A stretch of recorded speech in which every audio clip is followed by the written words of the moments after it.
In addition, in the packet is a piece of information about FFA, and we had 2 teams that have qualified for national competition, and I believe that it's a one-sheet. No, I can't find mine. It's on the other side of Angela Larson. Good, thank you. Looks like this. It's on the back side of Angela's.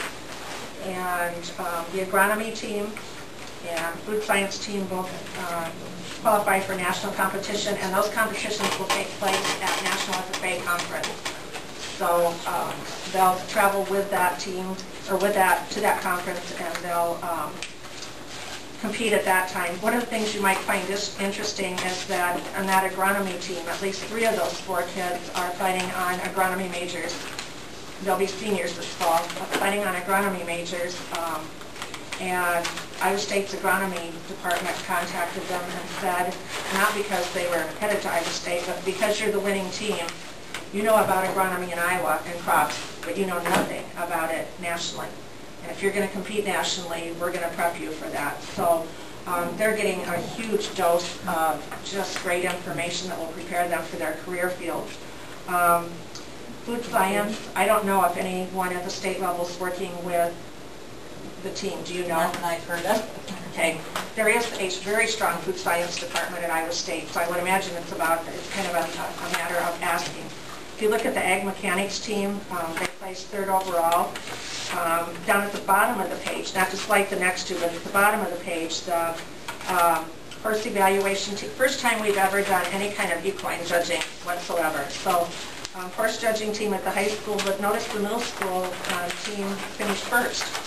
And there's not a lot of competitions for middle school teams. I'm kind of thinking there probably weren't as many as the high school teams because there aren't many middle school chapters, but we've got some kids. I was kidding Scott and Larissa, sort of like to have a JV now, moving up to varsity.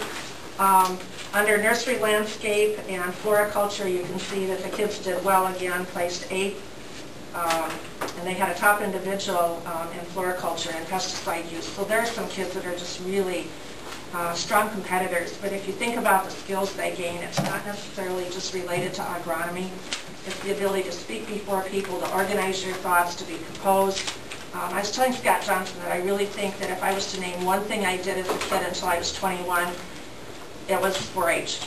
And probably more than any preparation in high school for just some of the kinds of presentation skills you have to have. So not only is 4-H strong in Sac County, but our students are really lucky to have these opportunities as well. So kudos to them, and if you see some of those kids, make sure you congratulate them.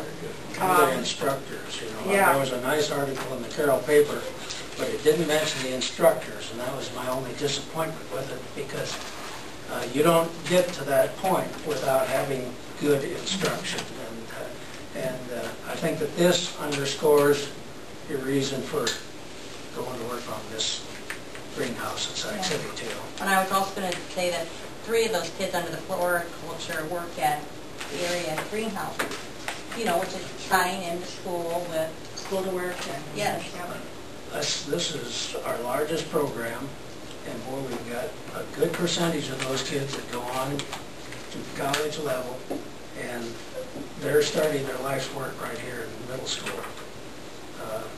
And they're doing a great job getting a good education, so very fortunate to have those instructors